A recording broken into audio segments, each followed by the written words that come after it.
up, and then we can start, man. But you are on.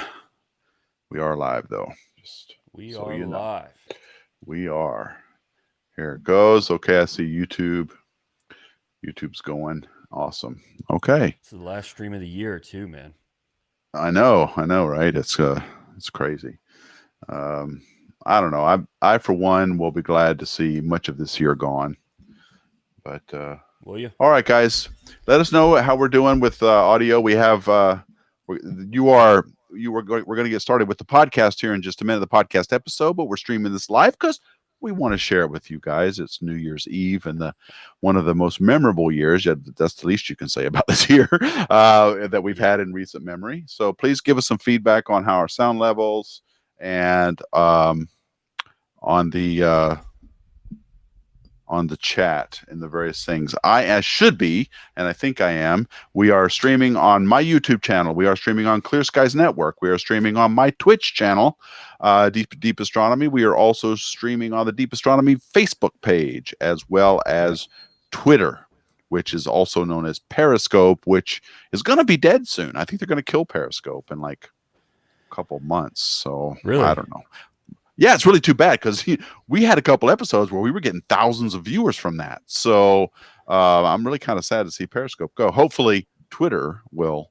But you can stream natively in Twitter, but I don't know how that's going to work with using software like this to get in. You can always do it through the app when you create a tweet, but it's like Instagram. I can't go live on Instagram using this software because Instagram doesn't let you. The only way you can stream on Instagram is to use the app. It's going to be that way, I think. Yeah, with it's Twitter, such a bummer sucks. too, because I feel like Instagram has such a great community, and the conversations there are so good, but they make it a pain to have them as part of the participation.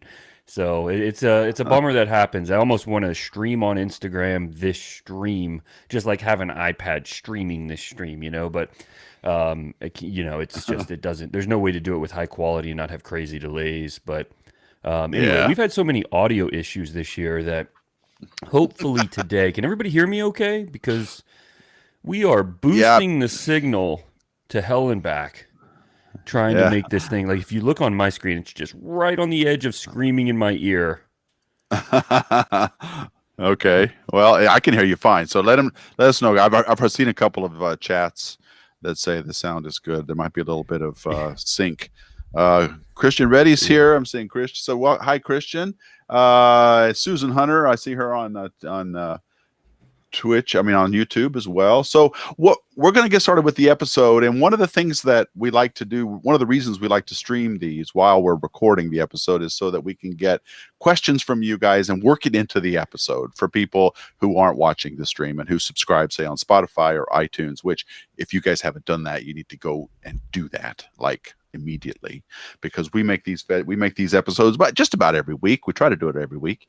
And so this is a way for us to be more direct in our connection with you while we make the episode. So ask us questions. We're looking, as you can see, I've got the stream running, or the Twitch running, the chat running right next to the stream here, so we can see what's going on. Galaxia, where you been? I haven't seen you in a while. Wow, I'm glad you're back. Hope you had a great Christmas and you're having a good holiday. A lot of you guys are in Europe right now. You're getting close to celebrating the new year. It's 11 o'clock in Central Europe and 10 o'clock in the UK. So you guys are already, if you're not 2 sheets to the wind, you need to get that way. Always sound advice from Tony Darnell. Yeah. If you're not always looking out for your best interest. All right. Let's go ahead and get started. Let me do a quick intro. Hi, everybody. Welcome to the final Space Junk podcast for 2020. With me is Dustin Gibson, my good friend, to talk about all the stuff that happened this year. And there was a lot. We're going to take a look back on 2020 and say goodbye, thankfully, to a lot of the bad stuff. But also, it's been a good year and been a great many respects. So we're going to talk about that. As also, we'll take a look ahead into the year of 2021 and see what we're looking forward to in the next year. So Dustin, I can't tell you how happy I am to be able to spend this day with you. I miss you. I haven't seen you in a few weeks now because you've just been crazy. We both been crazy busy, but Yeah. How you been doing, man? Oh Get me man, I caught up haven't on seen the world of anybody. I've Dustin. seen Ginny. Yeah, I've seen the OP she's the team co-owner of on. OPT. For those of you who don't know. Yeah, I've seen Ginny. I see her just about every day. And everyone else I see, through our Zoom meetings and things like that. But no, it's been chaos, and in all the right ways, it's been chaos. And I was just telling one of the other industry leaders from one of the manufacturers anyway, and just telling them, it's like, we've had 10 years of growth in the hobby in a year. We've seen so many new people, so many. I mean, it's like the community has just not only grown but kind of like solidified. It's really everybody's come together, and I'm seeing less of the negative comments. One of the things, I'm a photographer at heart. I do astrophotography, but for me, it's almost reversed. It's like I do photography astro, like I'm a photographer at heart. And I got into astrophotography because one, I'm fascinated by space for the philosophical perspectives that it gives you. But the other is that as a photographer, if you want to push yourself, it's like you have to either go to underwater photography or astrophotography. I don't like sharks or anything else that swims that can bite. So astrophotography it was, right? Yeah. And I like the perspective. I love the challenge. I love that it's like no matter how good you get, there's always another challenge. And even with the Yeah. targets, like you can shoot M42, the Orion Nebula, your first day out, and be amazed by it. And you can shoot it 10 years later and still be challenged to really push the image. And I loved that challenge. But it's just it's one of those things where like photography is my passion, but I don't spend much time in the photography community for traditional photography because I feel like honestly there's a lot of forums, there's a lot out there where the conversation gets very toxic very quickly. People, you have like the purists, you still have people complaining that you're using digital photography and you're not an actual photographer because you're not using film, and the conversations are often very guarded and very much like, well, this is the way it needs to be done. And I worry, especially when I first got into this, that there would be kind of some of that leaking into the astrophotography community, which is the exact opposite. The astrophotography community is very much like, how can we help? Here's everything I've learned. Take all of this knowledge from me early so that you don't run into any of the pitfalls, so that you don't spend the money, wasting time, energy, and potentially, the dollars that could be driving you forward in your hobby and your passion, and, run into the things that end up getting you a telescope that's going to end up in the closet and you're frustrated. So, it was really, really nice to see that as this year progressed and so many new people came into the community, that the negativity didn't. And it's just like I'm seeing overwhelmingly positive conversations on every platform that I'm a part of. And I love to see that, man. It's so encouraging. So what do you think happened, man? I mean, you said you've noticed that the negative comments have kind of gone, and and you've done, just things have accelerated so much as a result of all the things that have happened this year. What are some of the what do you I mean, are you seeing increased like interaction with customers you've already had, or are you seeing new people that you've never heard from before, beginners, or what's going on? What do you think happened? Both. Yeah. Yeah. It's crazy, man. I mean, the whole industry has exploded since March, which makes sense. You think about it. I think all hobby industries have, honestly, where things you can do at home safely and things that you can do with your family, you can do to push yourself and just have a hobby, something you can grow in. That stuff has all exploded, and you see it across everything. You see it across like fitness equipment. Really, really, I don't need to name them all because everybody knows what these hobbies are. But basically, everything you can do at home safely has just gone through the roof, and astronomy is part of that. And so, it's really interesting that it took something so negative, and I almost feel bad saying it. There's like a little bit of guilt that comes attached to that conversation because it's the best time for astrophotographers this last year. There's been so much growth in the community, so many new people, and so much success for people getting their new photos. And really, I mean, people have made careers out of astrophotography this year and been very successful doing it. That was something that you might see one or two people before doing.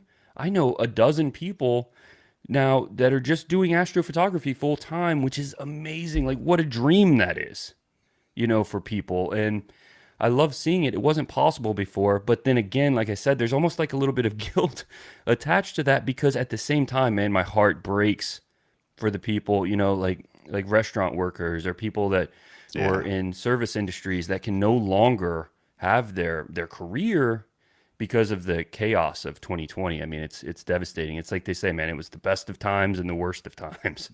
Yeah, exactly. I can't get that out of my head this year. It's like that's why I used that title for this episode. It was like I just, that quote from Charles Dickens just really seems appropriate right now. But I don't know, this year it just seems like, I'm always surprised, because I grew up with amateur astronomy being very niche, right? Just a small handful of really diehard people got into what I call the hobby of amateur astronomy. And by that, I'm defining it as someone who goes to the trouble of buying a telescope, taking it outside on a regular basis and doing something with it.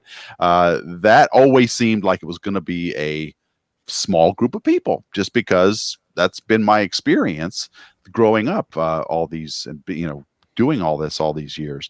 But boy, was I wrong. And it has, as you said, exploded, and I'm pleasantly surprised by it. And I wonder if you think that this has staying power. You've said that people have made careers based, just this year alone on their astrophotos. And do you think that this is a flash in the pan, or do you think this is likely to stick? No, because it's not a hobby where people buy the product, they buy the experience and they buy the perspective. I absolutely, I love the gear. I love the gear. And I every time something new comes out, I want to see it. I want to go out and use it. And I get excited about the smallest change on a spec sheet, And so I nerd out in that way. And I do it for photography. I definitely do it for telescopes and or astronomy cameras, all that stuff, even filters, everything. But it's not, what holds me here is not the next new filter. It's that I can go outside and see, and more importantly, share things that no humans before us have ever been able to. And not only that, but I can combine what I find from, conversations in books. And that's really how I look at like philosophy books. It's like, you're not reading a Henry David Thoreau book. It's just a one-sided conversation with Henry David Thoreau. And you're learning from this person, or Marcus Aurelius. You're learning from this person. It's just a one-sided conversation. But so you have this human connection to our past and to, the well of human understanding. But now you also get to look past that the other direction and bring in the things we don't understand yet. And you get to see where that intersection is. And that's something that astronomy can provide that very few things can. We get to see right where that intersection is of what we know and what we don't know. And that's why I don't think it's going away. And experiencing it firsthand is, as you say, the difference there. I guess the barrier for entry has become such that it has been lowered such that you now can have a really, as you say, a philosophical experience. I know I've certainly had them, either behind an eyepiece or as you look at photos that you've taken, in a way that you really never could before. It was really hard to do, very frustrating, very discouraging to do all that work. And nowadays it's hardly discouraging. It's very encouraging. You see results that maybe aren't great, but they're there and they're yours. And you're like, wow, look what I did. And then the next thing you know, you're exploring in ways that really wasn't possible 20 years ago. So I guess as long as it stays that way, and there's all indications are that it will, or in fact it'll get easier as time goes by, then I think you're right. This will probably have some staying power to it. Though the world of amateur astronomy is just getting bigger by the week. And I guess the only thing that can stop us is light pollution or Starlink or something, getting in our way that makes the stars less accessible to us. But how big of an issue do you think the pandemic was in drawing this? Do you think people went into amateur astronomy because they couldn't do really much else, or they were thinking about what they could do? I just did I just did an interview for a paper out in the Northeast, and they asked that same exact question. And it was the first time I really thought about it, because Hmm. my initial response would be yes. I think the pandemic caused a lot of the new interest, but then stepped back and I thought that's not true. Because, if you go back to even our podcast before all this happened, we were already talking about the explosion. You were Yeah, calling we it the were. golden age of astronomy 2 years ago. And Yeah. so it's like, can we really say that this took off when this happened? No, this took off way before this happened. Obviously this amplified it, but it was going this direction. And what really happened was we had an industry already making advances in the directions that were, in my opinion, correct.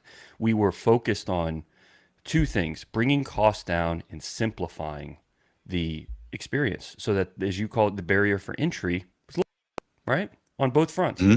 And that was Yeah. happening very, very rapidly. I mean, we talk about simplification, look at the Stellina, look at the EV Right. scope, right? Yeah. What you can do with those would have been the most modern science 15 years ago. I mean, the most modern science 15 years ago. And I mean, they're interconnected globally. Like it's insane what those things can do. And so for $3,000 and $4,000, which is still, it's a ton of money, but being able to get into experiences like that for a cost that is so relatively low, how else can you spend 3 grand and explore the entire universe? Right? People are going to go out and spend an extra three And grand on heated seats in their car and feel that's a like, good oh point. yeah, I never thought of. yeah, Oh, but that's heated pretty seats, cool. My man. seats heat up in my car. How convenient, Yeah. right? I Yeah. don't know where the hell I am in the universe, but check out these seats, right? And it's like, and I think a lot of people are At are least my starting to tushy is warm. people are starting to see that it's like, I think the biggest hurdle wasn't the cost and it wasn't how difficult it was, because I mean, this hobby attracts the most intelligent people. It's my favorite thing in the world about being in this industry. Everyone I talk to is incredible. Everybody's so smart, man, and you learn so much from everyone you talk to. And I think that the real hurdle wasn't those two things. It was people not knowing it was accessible. Like I Yeah. didn't. I was 27 years old. I didn't know I could go out and get a telescope and really that I could, I knew they existed, but I didn't know that they did what they do.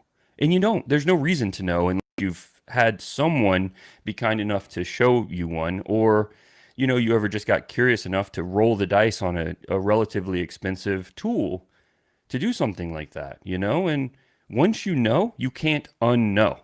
It's in your blood at that Yeah. point. And that's why when you're like, hey, is this going away? No one looks through a telescope and doesn't want to look again. Zero people That's have right. ever done that. You know?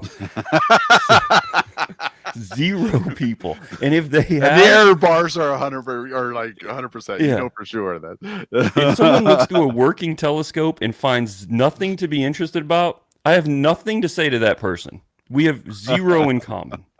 If you can't be blown away by the awe of the entire universe, there's nothing we can talk about. You know? Yeah, that's true. That we got nothing to say. But I just want to say Yeah. in defense of in defense of heated seats, I used to think that they were a bit of a luxury too until I had one in Illinois in the middle of January, and then they were worth that $3,000. Yeah. I just like, oh, this is nice. So in defense of heated, now what you need now is a Stellina with a heated seat, and off you go, right? And then That's all it you're takes, set. man. You So put heated seats on something and all of a sudden 3 grand becomes a bargain. that's right. You That's know? exactly right. And that's exactly what I'm talking about though, is that we spend so much money on things. Like I challenge anybody to go around your house and look at things. Try to add up things to equal, $1,000. Because now I would say $1,000 gets you into a very, very real astro imaging rig that can do a lot. Mhm. Yeah. And you know, and I'd say go around your house and try to find $1,000 worth of things that are adding zero value to your life. It's gonna take 6 seconds, you know. Yep. Yep. And that's all I mean is that, even these Stellinas, it's always the first thing that I hear from people is, well, the Stellina is so expensive. And I don't mean like the Stellina is not the only option. Neither is the EV scope. I still use you know, kitted systems way more than I use the automated systems. I just like the simplicity of the automated systems. But I still prefer to buy the telescope, the mount, the camera separately, put it all together, go out and collect my own data. I still prefer that. I only use the other systems when I'm showing new people that I just want a really simple set it on the ground, turn it on, and they can be successful with it their first time. But for $3,000, man, it's like I can't think of a way where you're going to have something to last, for so long that's going to be a tool to give you as much. Like what's going to give you as much perspective and experience and conversation, a way to connect to other like-minded people than a tool like a telescope. Yeah, I hope that all of this newfound interest in this, both the hobby and just looking up in general, is goes toward helping us kind of understand and appreciate the stuff that's going on with the planet itself. So I'm really hoping that the wisdom increases with this increase in the hobby. As you say very well, I don't see how else you can do this without feeling somewhat humbled by all of this yourself, and to appreciate your place in the universe. Once you finally start to get it, it becomes, the wisdom just starts to grow in all of us, and I think that is sorely needed. Not just knowledge, not just what's up in the sky, where are things in the sky, but the ability to think about what all of this means and how to react appropriately to the stuff that's happening on our planet. I hope it helps with that. I really do. I don't know if it will. I am very discouraged many times especially when I talk about things like the climate change and the things that happen on this planet and with economies and all this stuff. It's hard to see the good in people when you see a lot of this negative stuff going on. But here's one area where we can look and we can be like, yes, okay, I have hope now. Thank you. Yes, go. Let's look through an eyepiece together, or let's check out. Let's connect to a Selena at a star party or over the internet or whatever it is, and get connected that way. Yeah. So let's take a look back. You want to? Okay. Just kind of let's look back at the year. What are the things that stand out to you? And then I'll go after you do. What are some of the things that stand out to you for this year, either personally or with OPT or the amateur astronomy? My team, man. You've met most of my team, and the team has grown a lot this year when we're in. Well, yeah. I haven't met a lot of them now. You've grown so much this year. Doubled, maybe tripled in size, but. Yeah, the team's grown a lot, but I have to say that I've never seen anything like it ever in my life. People that just come alive to make things happen, and people that take their work so personally. And I've owned other companies, actually with Jenny, the other owner of OPT, and we had employees that I would speak the world of. I thought they were great, but I can honestly say I've never seen anything like this, and I think it's because it's the industry it is. I don't think it's just because of the people, I'd say myself included, but I think it's like you, Tony. How much of your time do you give for free to just help people understand and be excited about this? I mean, I know you will. I know, man, it's a lot. It's a lot more than I should. I know that. Yeah, it's a lot of your time, man. And I think that there's something that gets, once you've seen this, you want to share it, and it's no different. But watching the team turn on, I mean, we faced real adversity this year. I mean, it was one of the biggest challenges I've ever seen. And we were telling everyone at the beginning of this, like, hey, look, the industry is going to explode. These companies, all the companies in the industry are going to grow right now very rapidly. And that's great. That's great. But the thing that people don't understand is that ultra rapid growth is, as wonderful as it is also the scariest time for any business. Business owners that aren't terrified when that happens are the ones that no longer have businesses a year later. Because some people don't survive it, do they? They grow so fast. No. It kills Rapid them. growth is more dangerous than slow periods in a lot of ways. Because I've heard that. It can be absolutely devastating if you can't scale up in time. And every business owner in the world tries to create a scalable operation. But when you're in a niche industry, and you see this with a lot of manufacturers too, It's a real challenge because things take time to develop, and there you have to have a level of expertise in everybody you bring on your team. And obviously that pool is a lot smaller than going out and trying to find something for like general labor or, help with something that is just you don't have to know much about the industry or the tools used or any of that. So scaling takes time, and it's a very real challenge. And in our spot, we were in a very unique position, which is we have the largest net in the world for reaching astronomers, astrophotographers, professional astronomers, that whole thing. And so we are depended on, we are trusted, and that trust is what keeps us in business. I mean, tomorrow is our 74th anniversary, and it's only because we're trusted. And we have to maintain that trust. If we break trust, we might as well not be here. And we had the hardest customer service period time ever.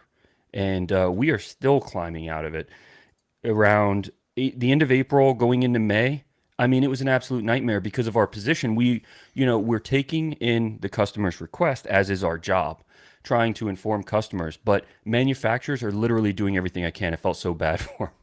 They are doing everything they can, but COVID destroyed their production capability. They weren't able to source the things that before they were. They weren't able to bring their people in to build the telescopes or, to machine anything. And so they would say, hey, we're going to have a 6-week lead time. And so we tell the customers, hey, we're going to have a 6-week lead time. And then they get hit by, they get hit in Italy or, in England. And all of a sudden they're told by the government, shut down until this is over, and it pushes it back 6 weeks. But, and then so on the customer's front, it's just like, and rightfully so, it's like, well, where's my stuff? That's how I would feel too, is where's my stuff? I paid for this stuff. Where is it? But on the manufacturer side, and obviously on our side, we're like, oh my God, we are so sorry. There's literally nothing we can do to get it any faster. But then that's amplified when it was one sale happening at a time, and now it's 30 sales happening every minute, and so it was crazy, man, and it still is. But we're getting ahead of it now because all the manufacturers have turned back on and started ramping up their production. Right. Supply chains have gotten hit by a lot of different industries as well. But but as you were talking about, I got to thinking when about 20 years ago, a lot of eyepieces and optical elements for refractors were made in Japan. This would have been 90s, 1980s and 90s, that kind of area. What is that still true? Or is it mostly Chinese manufacturers now? Who's making most of the actual optics? The ones that the pieces of glass that go into a eyepiece or a telescope? We get things from probably 15 different countries. So it's spread out now. Okay. Yeah, it's all over the world. And I'd say that, it used to be the kind of thing where there was a kind of a stigma to optics coming out of China. Like, oh, well, they're not going to be as I remember good. that. Man, they've gotten so good. Like the optics you get from anywhere in the world now are just superb. You're finding things that are just phenomenal. And, agreed. That's not true anymore. No, absolutely now, some of the not. real cheap stuff, maybe, but that's true of anything that's cheap, right? But I mean, we don't carry a lot of that stuff because it's just we're not here to sell somebody something. We're here to get somebody into the experience, So we don't carry the stuff you're going to find at Costco or any of that stuff, Right, and reputable companies with outstanding optical elements. Takahashi is obviously Japanese, but the Teleview and other companies use optical elements in their eyepiece that are from manufacturers in China and other places, and nobody can dispute the quality of those eyepieces. So it's what when we were interviewing David Nagler way back when, he said something that still sticks with me about, and you say something very similar about OPT, which is you're selling an experience, and Teleview said that he sells views. He likes to show, that's what he is in the market for. And he made a comment about the quality control in his assembly line. Do you remember that? He said that this, if it's very strict, every single optical element that comes to them is rigorously looked at and checked and tested.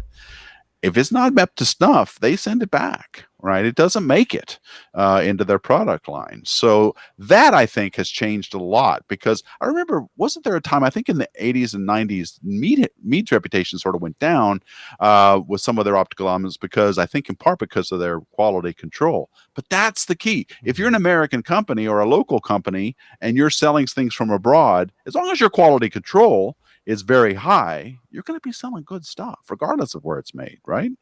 Right. Yeah. And we have a couple of ways.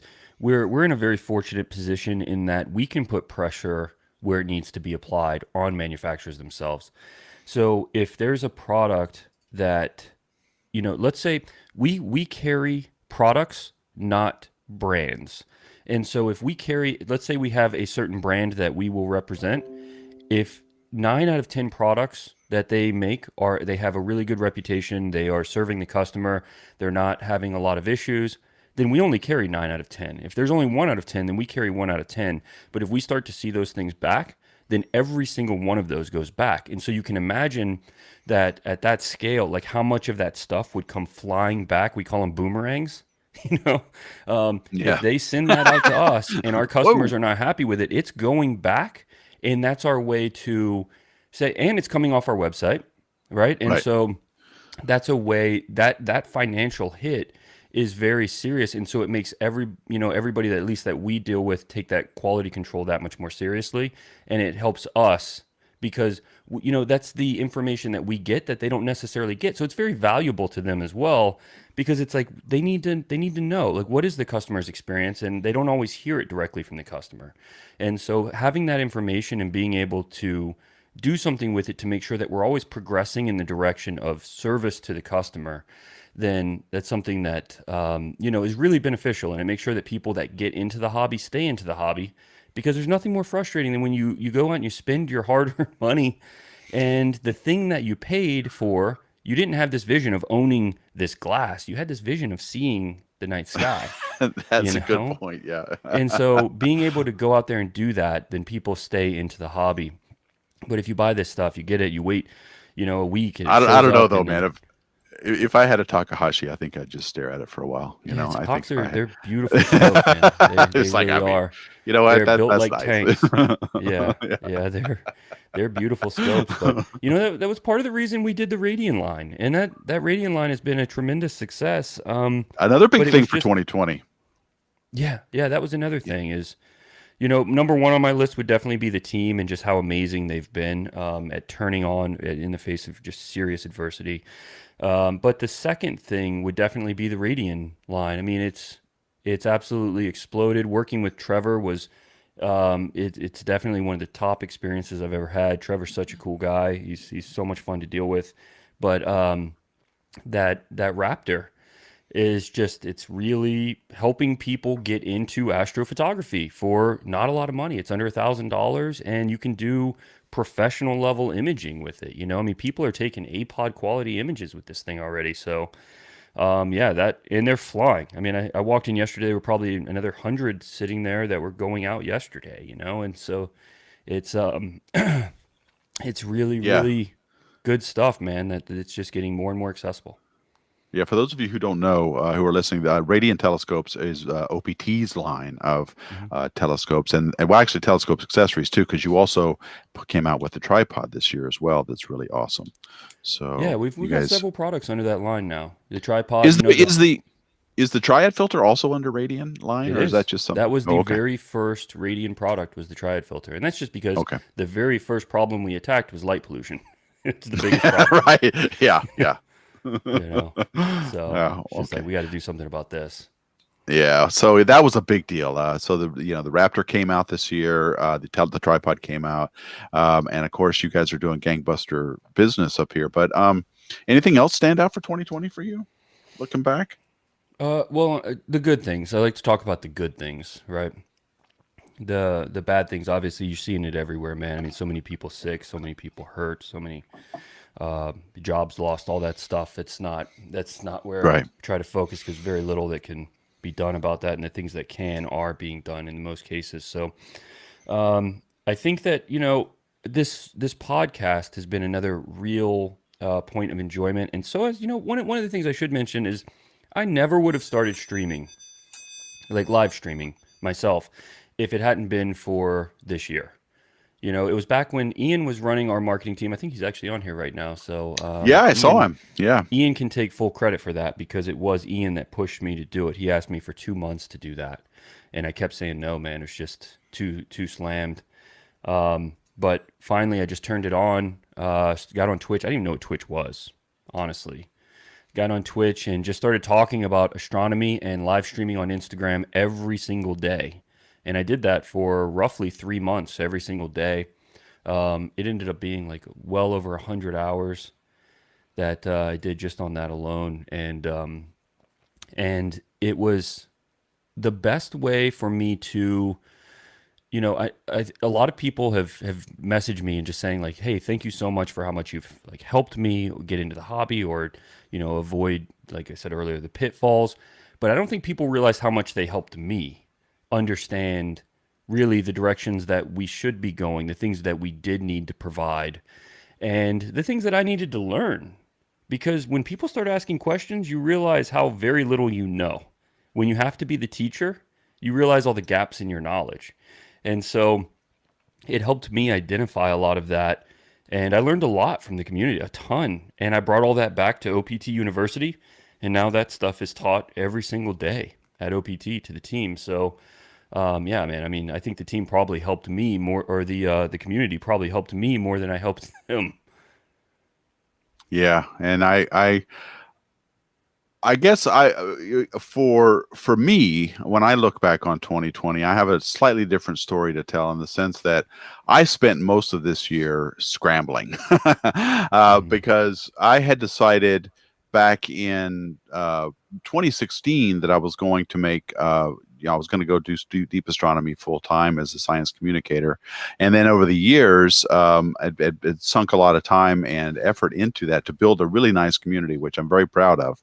But at the same time, it was I still had to supplement that with other things, and the things that I was supplementing it with really took a hit this year. And so I had to, the only thing I was really doing online this year, you're talking about streaming, was this podcast and Tony's Twitch Tuesday, and the times that I was streaming on Clear Skies Network, and then a few streams on Deep Astronomy on Thursdays. Usually that was every Thursday. So I had to take a step back in 2020 from my science content creation to deal with just the realities of my life. So when we get to the part where we're talking about looking ahead, I've made some plans where I'm hoping that'll all be changed here looking forward. So, but there has been this has been like I said, the best of times, the worst of times, and it's been a real joy working with you throughout the year, because it's good to experience the excitement that's going on with OPT. I just like being a part of it. I like being at the cool kids table, so I can just watch you guys go, because you guys are a company unlike anything I've ever seen, in terms of not just how you meet the community's needs, but just your attitude about everything. And it just doesn't matter that if someone is unhappy with anything, that's got to get fixed first and foremost. And I just don't meet many companies that way. And it's easy for me to get cynical. It's easier for me to get down on corporations and capitalism in general when I see what a lot of stuff that goes on. And when I saw a lot of disingenuous stuff going on during the pandemic with other companies trying to be caring and all this kind of stuff. But it's really good to see a company who actually walks the walk. And so that's why I'm just really pleased to be associated with OPT and what you guys are doing. So, you're part of the family, man. You have been for years now, and I feel like it. And that's the thing. Yeah. I feel like I am. So, yeah, it's really important. Yeah, to me. So, congratulations on your success this year. Well, thank you. It's work worth doing, And so even in the hard years, like I say, man, this year has been probably the biggest year ever for this industry, ever. Yeah. And it has also been the most challenging year ever. And I'm hearing that from everybody. And so, amen, brother. With that said, though, I have absolutely no regrets, man. The only thing I want to change is getting back to being able to meet every single need as quickly as possible. Like all of that stuff happening as soon as people want it to, because there's nothing worse than when people come to you with, hey, I just want to have fun. I want to be excited about this. And then they can't, they call and they can't get in touch with us, or they email us and we can't get back in time, you know? And on the back end, it looks like, well, do they just not care? The piece that they don't see is, you know, there were 50 people here, and in that 40 minutes, we got 650 phone calls, right? And stuff like that. And so it's like, oh my God, you know, and it's like, there's no excuse. It's just, we have to scale to meet the need. And it's heartbreaking when you have somebody get upset because you know they didn't come to you upset.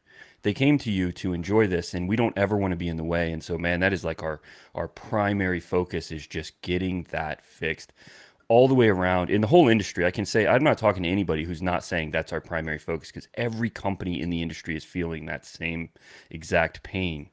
But let me ask you, man, have you had, I know it's been a challenging year, and like you said, you've been scrambling all year. Do you have any regrets? Are you glad this is the path you chose? No, I mean, I I was talking about this on T Cubed on Tuesday, where it was like my life has gone through three so far main phases. Up to my 20s, I was in my lost phase. I had no idea what I wanted to do with my life, and I was scrambled.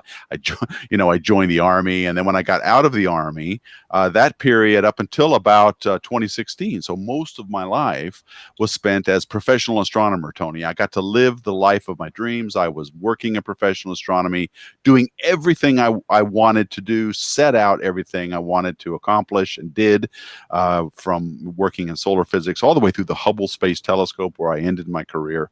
All of that was my middle phase. And now I've entered, since 2016, my entrepreneurial phase of my life, where I'm currently running 3 businesses simultaneously, all of them small, all of them just me and Charlotte doing our thing, with earning whatever money we can, to be diversified, right? Because the mistake I made with deep astronomy was I did it solely. This was right at the time when I decided to go full time, because I, prior to this, was making some pretty decent money on YouTube. Right about that time, they changed the algorithm, and I saw my viewership, my subscriber rate, all of that start to plummet right about the time I went full time.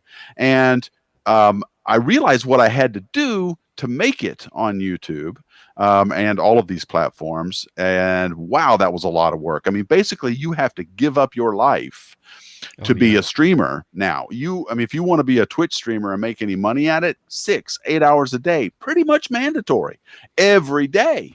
Otherwise, you don't own that business. That business owns you. Exactly. So I pivoted. You couldn't have said that better myself. So that was something I could not sustain. I might have been able to do it for, I don't know, 6 months, maybe a year, and made some, I don't know, maybe some money at it. But the realization came that I didn't, first of all, want to be internet famous. That was something that I didn't really care to be. So as things started to grow, I kind of pulled back out of fear. But at the same time, what I was going to have to do to make money at it was something I wasn't sure I wanted to do, which was, give these platforms my life. So that happened all the way up until this past year, where I started doing other things. And I guess, I don't know, maybe I just always have bad timing with my businesses. You could speak to, you seem to have good timing, but I was going to be a full-time content creator right when the algorithm changed. I was going to be, I was going to go into Airbnb and doing property things right at the time a pandemic hit, and cause people to stop traveling. So I pivoted a little bit, did some houseboat rentals, which I told you about on text. And that happened earlier this year and got me through the summer. So obviously this year has been one of those aligning years where I've got to think, where do I want to go in 2021? So I don't have any regrets, but I'm not going to sit here and tell you it was an easy year either. So, I wished I could have spent more time online with my friends, people on Discord and on Clear Skies Network, all of these people. And I hope to do that again this coming year. But, that's about it, I guess. If I had to say a regret, it would be that I didn't get enough opportunity to spend it with people I cared about, including you, because you were also busy working and doing things on your end of it as well. And I want to get Ian on next. We need to have Ian. I miss Ian. Yeah, me Ian, I too. know you're out there watching. Let's plan on maybe next episode or maybe the episode after that, whenever you're free, man. I Yeah, want to he's I out want to in hear what's going England on right in your now. life. I Yeah, he's know out in England. he's out. I spent a year out there, so and he's taking some pretty good pictures on Instagram too. So he's managed to get through the weather as well. So Yeah, um, let's definitely get him on. And that's usually a package deal now, so it probably means Kat Machin will come on with him too, absolutely, I love it which would because be she's a great. lot of fun Yeah. too. So yeah, we need Yeah, to check in two of my best with friends. both of them. So let's do Great that. people. So yeah, man, and in the life of an entrepreneur, I mean, I get what you're saying, but that's never goes away, right? Like that undulation is there and it's there to stay. It is not for I the know. risk adverse. No. It is for people that But it's can new to me handle it. because I've always been in academia where I was clustered. My paychecks were always secure, except for the few times when the government might shut down and NASA might not get paid, which meant I might not get paid. But other than that, I've been clustered. I'm cloistered, I guess, in a cocoon of financial stability and intellectual nirvana. I could just work on anything I wanted to work on with respect to image processing or camera control, all of the Right. things that interested me, I could just do. So Yeah. Yeah, well, that's part of it. I think that's, the thing that separates us as humans. There's actually a book I'm reading right now called, what's it called? The Meaning of Human Existence by a oh, Pulitzer some Prize light reading. Yeah. Yeah. But he was talking about, he's evolutionary biologist, I believe is what he is. But he was talking about how one of the things that really separates us as humans is that we can look and imagine different scenarios. And so in anything, and it's one of the advantages we have that makes us so good evolutionarily is that we can protect ourselves by imagining these different scenarios that could play out in our lives and then building protective strategies against the ones we don't want. Yeah. But the other thing, and the thing that I find more important, is that we can look for the ones we do want.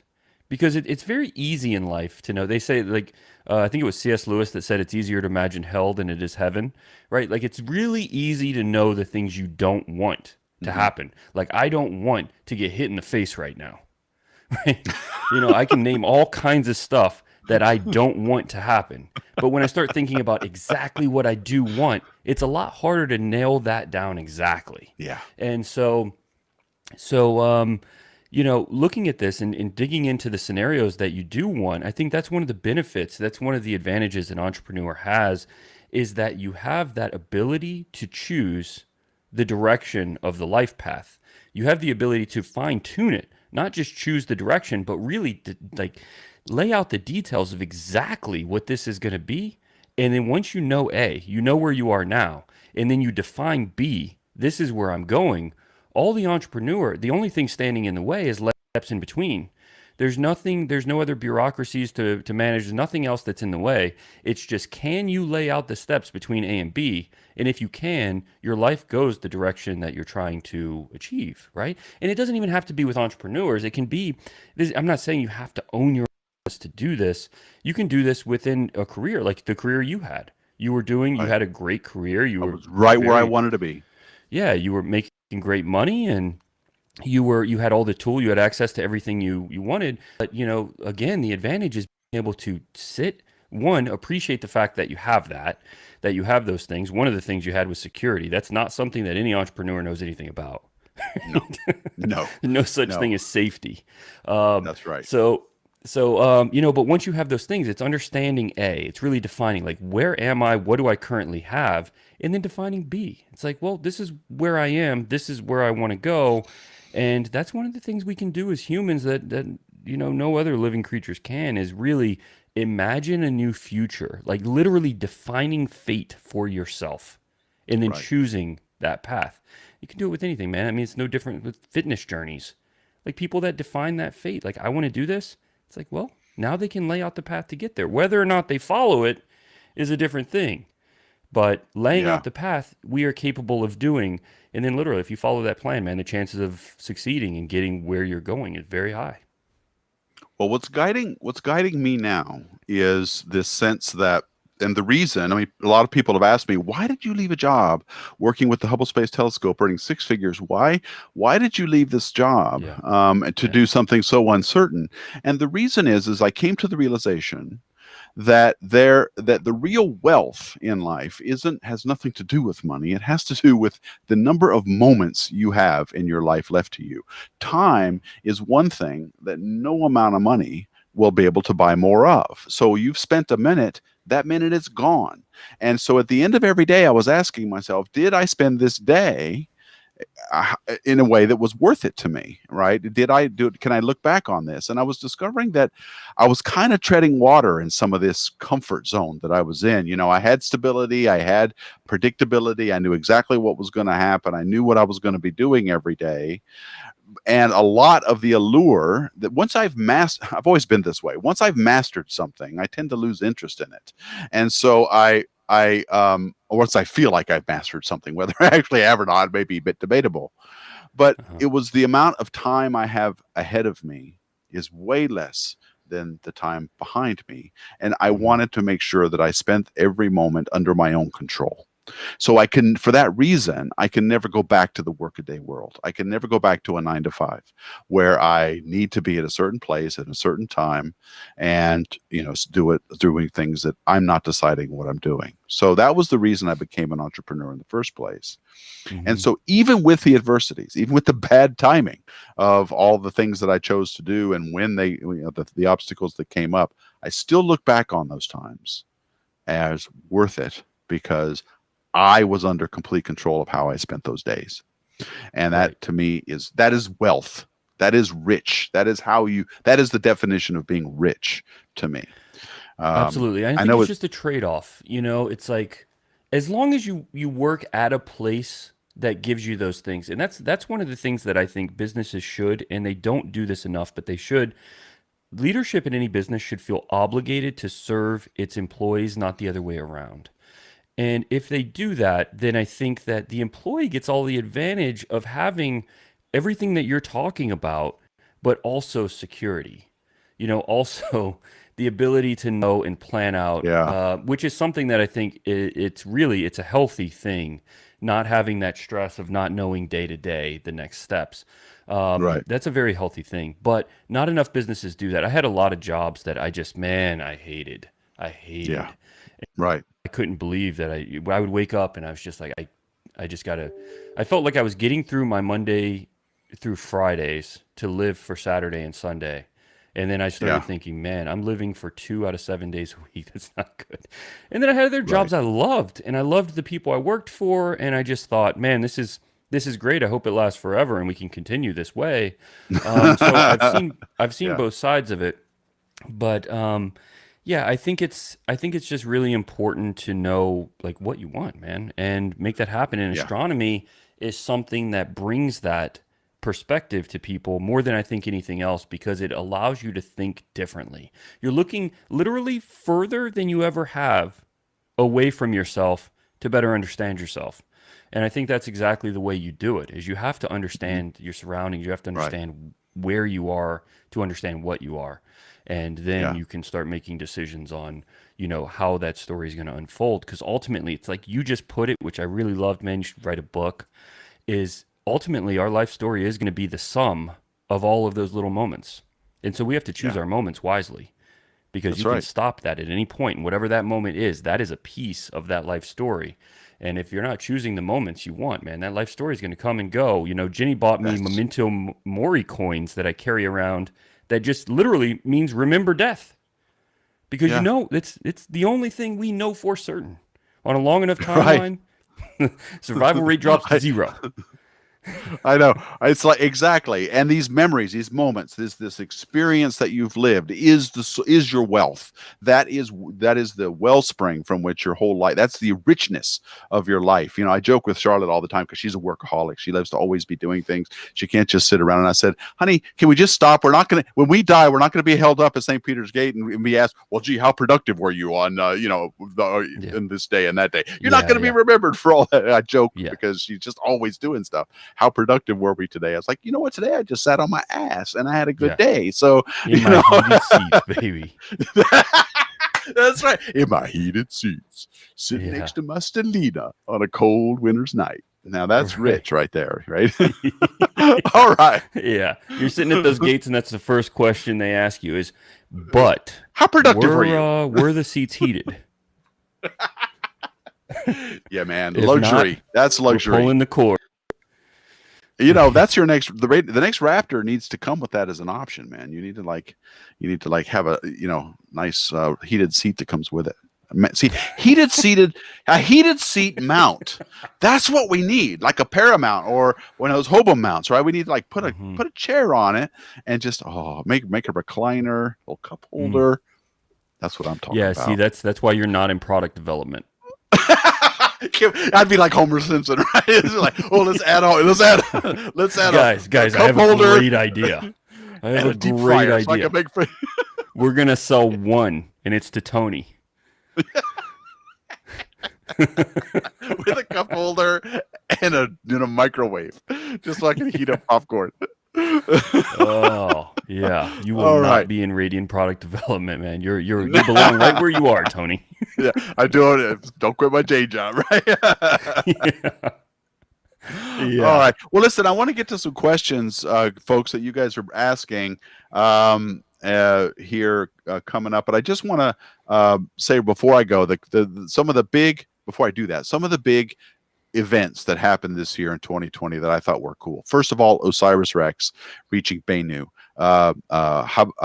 Hayubasa bringing back a thing of a little piece of its asteroid that it went to. I forgot which one off the top of my head. And the launch of human beings, astronauts from the United States soil from SpaceX were the big things that stuck in for me, followed by Gaia putting out all of these maps and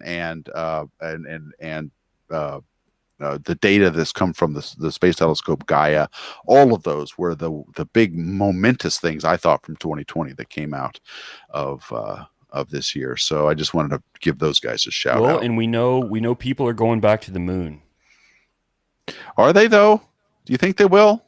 Well, I mean, I don't know. Don sent me an email with him training underwater, you know, so that they could learn how to maneuver in 1/6 gravity. So now we're hoping to have him on a future episode, folks, too, by the way. Yeah, so. Yeah, he'll be coming on. Yeah. And so I just, you know, I can't imagine that they're doing that so that he's a better tennis player. Well, I know, and I would agree with you under ordinary circumstances, but we've been here before with NASA, where one president says one thing, another comes in and says something else. We go Mars, Moon, depending on who's president at a given time. I hope you're right. I hope I think Mars is the next step. I want 2024. I'm sorry. I think the moon is the next step. I don't think that. I mean the moon. That Mars. I don't think we're ready for Mars yet, man. I'm excited about it. I'm not saying don't. If I said Mars, I misspoke. I meant the moon. Sorry. Yeah. I think we need to spend more time on the moon and really understand human biology in space before we start sending people to Mars. Yeah. Yeah. So I couldn't agree more. Definitely go to the moon first. Whether we're going to do it in 2024 or not, I don't know. I hope NASA doesn't get tasked with forget that, go to Mars now. But you know, hopefully it'll stay on task. And of course, the gateway that goes around the moon, I would also hope stays on track as well. Coming up in 2021, the big thing that I'm looking forward to is JWST launching in Halloween. That's the big thing I'm looking forward to. I hope to crap that thing goes up. That's going to be the big news. October 31st, 2021 is the date so far. Hopefully it happens. What about you? What are you looking forward to?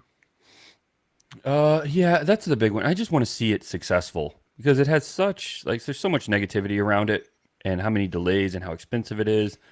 I just want to see that thing get up and be successful so that it was all worth it, you know, because otherwise it's going to be one more reason politically for future things to be shot down. Yeah. Oh, it's going to launch. I just don't know exactly when. I mean, it's still like launching is a very dangerous thing. It's got to get up there and then be successful once it's out there.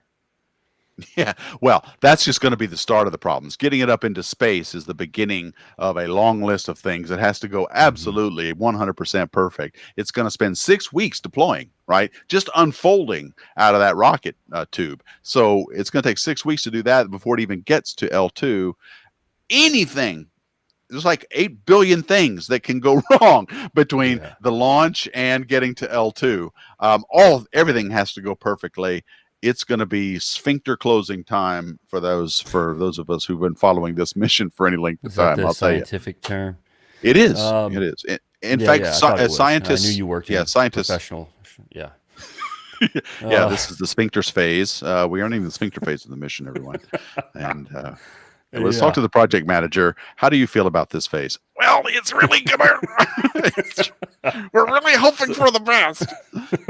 Yeah, that's the sphincter phase. That's all you can do, man. Everybody here at NASA's got their fingers crossed. That's about all I can say. Well, let's get to the questions, man. You got some questions for us? Yeah. Okay, so way back, let me pull my chat up. I had a couple of them highlighted here. Let's see. I'm sorry, I'm scrolling through here just a bit.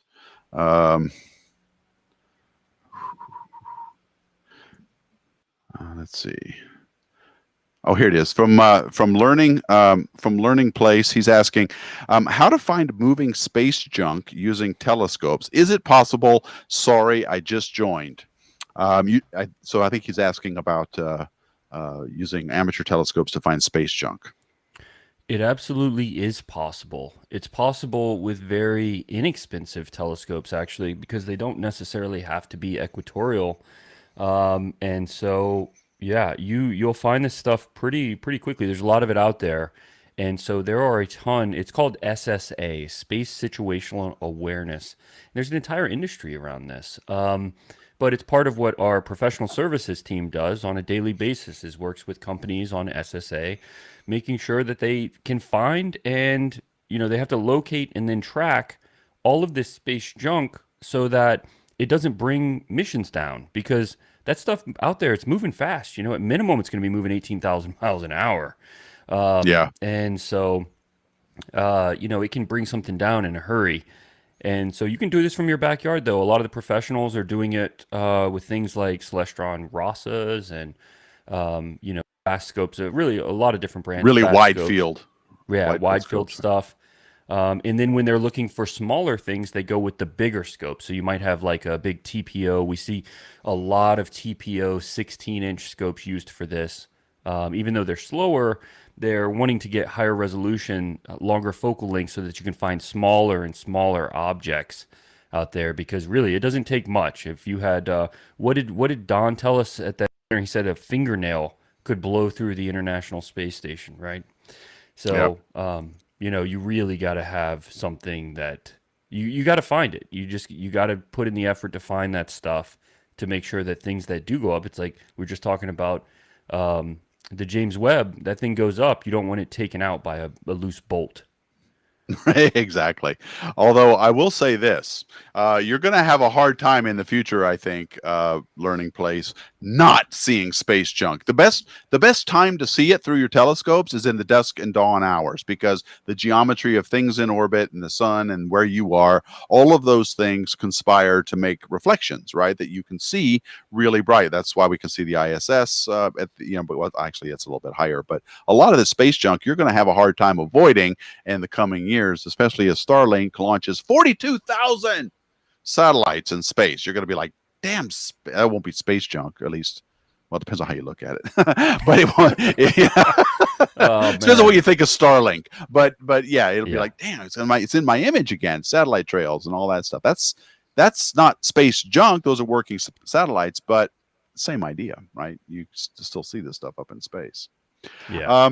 Okay. So I don't know how to say his handle. NShe Pro. This is on Clear Skies Network. Dustin, I have a question.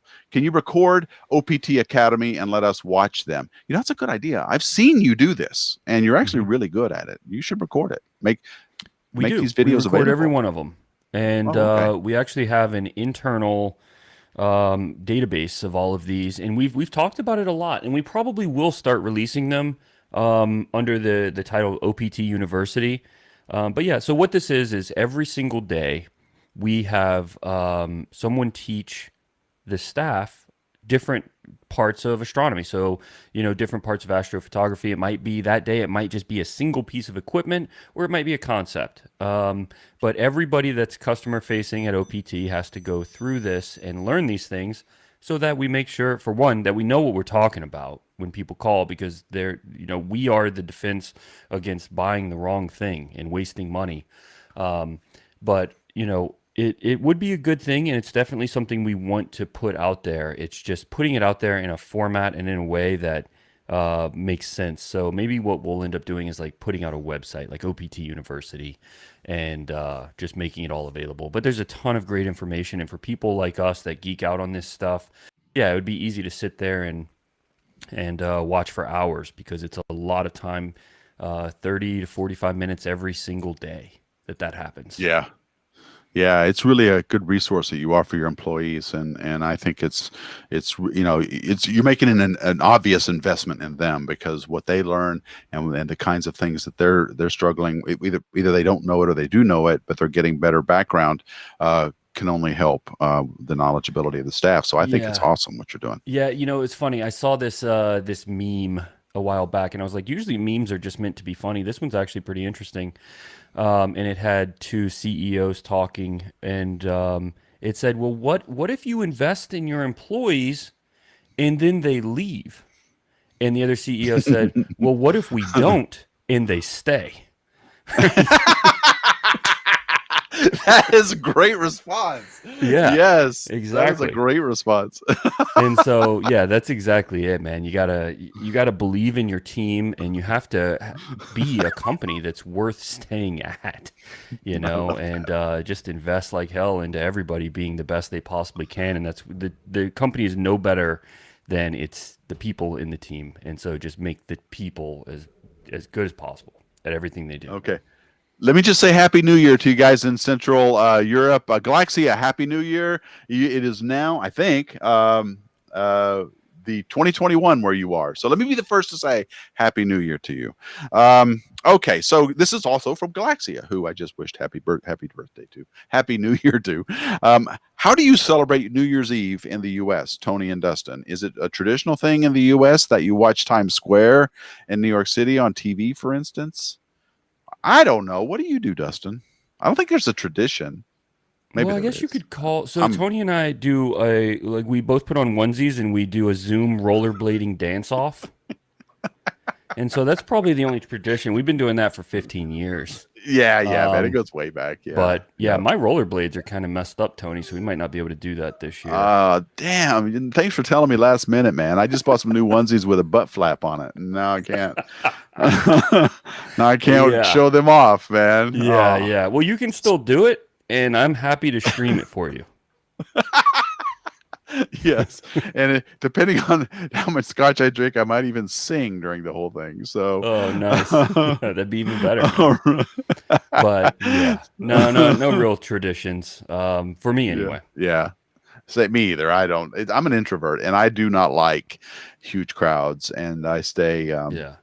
I'd stay even when there isn't a pandemic. I don't go out to clubs or any of that kind of stuff. I just spend a quiet night. When back in the day, when my boys were young, Connor, my oldest son, his birthday is the 29th, and so it was always like we had Hanukkah, then we had Christmas, and then we had his birthday. And by the time his birthday was over, we were all pretty tired, and so I just spent New Year's Eve watching movies. In fact, I'm going to be doing that tonight. I'm going to be watching Battlestar Galactica on BBC because it's cloudy here. So, and that is also, it reminds me of a really important thing that happened in 2020 for me. Dustin gave me a 20-inch Skywatcher Dobsonian, and that has changed my evenings forever. And so I just want to say thank you, Dustin. That was an amazing thing, and I'm planning on using it in the coming year to do some more streaming. So I'm just trying to figure out a good setup before I do it. So I'll be doing some streaming. Man, you share so much with the community. The people need to give back to you, and we were so happy to do it. And now you've got the right tool for the job.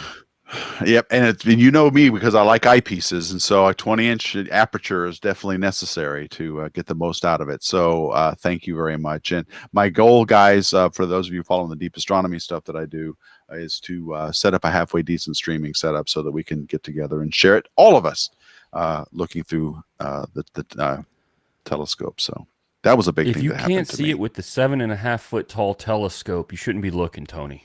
Yeah, the universe has gone way out of its way to hide it from you. Well, as I said, I've actually moved into it, so I live in the telescope too. So I'm behind underneath the primary. That's my little cubby hole. You know, I said I wasn't going to talk about the negative things in 2020, but I can tell you, breaking that thing down to ship it to you was among the worst parts of my 2020. It came in pallets, folks. Mirror. Yeah, my back's still not right. Well, I do appreciate the effort, my friend. It was awesome. We had to ship it to you on 2 pallets, man. It was. I know. It came on 2 pallets here, and I'm like, oh wow, okay, I better get to work. And it did. It took me 2 days to put it all together. It was funny, though. Yeah, it was awesome. So look for seeing. We'll do some streaming on that, probably on Clear Skies Network, and also on Deep Astronomy Twitch channel as well. So we'll give that. Be looking for that in the coming year. Chris wants to know, when is JWST going to launch? In a year or two? I just mentioned that briefly. JWST is going to launch tentatively October 31st, 2021, and NASA is adamant that's when it's going to happen. I actually want to start a betting pool. My money is on March of 2022. I just think that because I know how NASA works. So anyway, October 31st next year is the scheduled launch date. So Matthew Fison on YouTube is commenting, I started with binoculars so I could use them for bird watching too, to be honest. That's right. A lot of these telescopes can be multi-use, or whether you get binoculars for that. Spotting scopes are also good for 2 different things at once. Lots of reflectors. The Raptor, well, no, the Raptor couldn't, because that's mostly for imaging. But yes, a lot of these things are dual. We just put out a visual back because there was so much request for it. So now you can use the Raptor with an eyepiece. You did? I'll be damned. Yeah, there's a visual back for it now. You know, it's still not recommended. There are better scopes to use visually, but if you're going to have one scope and you're mostly going to do imaging, we thought, you know, if you already got eyepieces, you want to throw them in, you can definitely. It's going to be sharp. Yeah. Wow. Now I have to check this out. I did not know you did that. That's awesome. Yeah. Okay. So, scrolling through, looking for questions.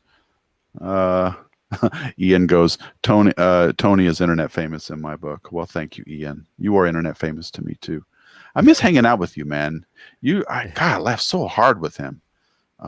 Just such a great guy. I can't wait to do another podcast. Yeah, he has the most contagious laugh of anyone I've ever met in my life, man. The dude just walked through OPT halls laughing, and then you hear everybody cracking up in the building, man. I know. It's just I sometimes just look at Ian and I see him on video or whatever, and it's just like, that blooper reel you guys came up with, by the way, was a piss. I loved watching that thing. I didn't even know they were doing it. Yeah. I didn't even know they were doing that, man. Yeah, so if you don't know what I'm talking about, on the OPT YouTube channel, and maybe other places, but I saw it on YouTube, they posted a blooper reel for all the videos that they're making. Yeah, it was funny. Of course, Ian was prominent in that. Yeah, they sent it to me a day before they released it, and I was laughing so hard I was crying, man. Yeah. Watching that. Yeah. So anyone that hasn't seen it, you can see it at OPT Telescopes on YouTube. But yeah, they put out a blooper reel of us trying to record all the videos that we do for the YouTube.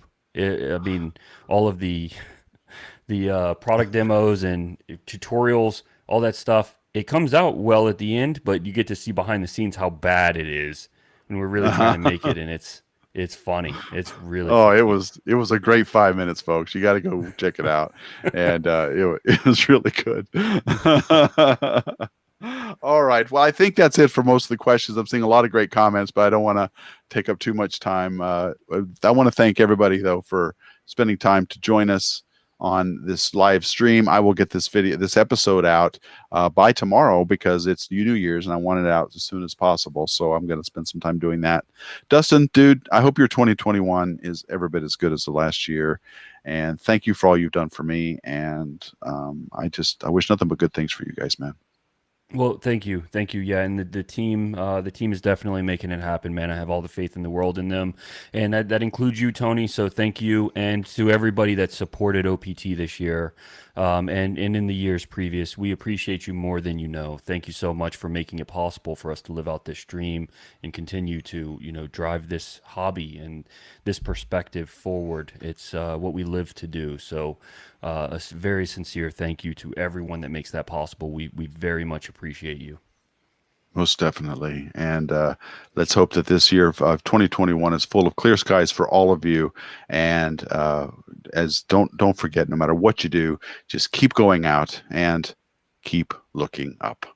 So on behalf of Dustin Gibson, I'm going to sign off for this year, and we're looking forward to another 2021. Thank you for listening to Space Junk Podcast. This is a labor of love for both of us, and we got lots of things planned for you coming up in this coming year with this podcast. So stay tuned and follow us on Spotify as well as iTunes. Anywhere basically podcasts are available, and we'll be coming out every week. So on behalf of Dustin Gibson, you guys are awesome. Thank you guys for listening, and as always, keep looking up.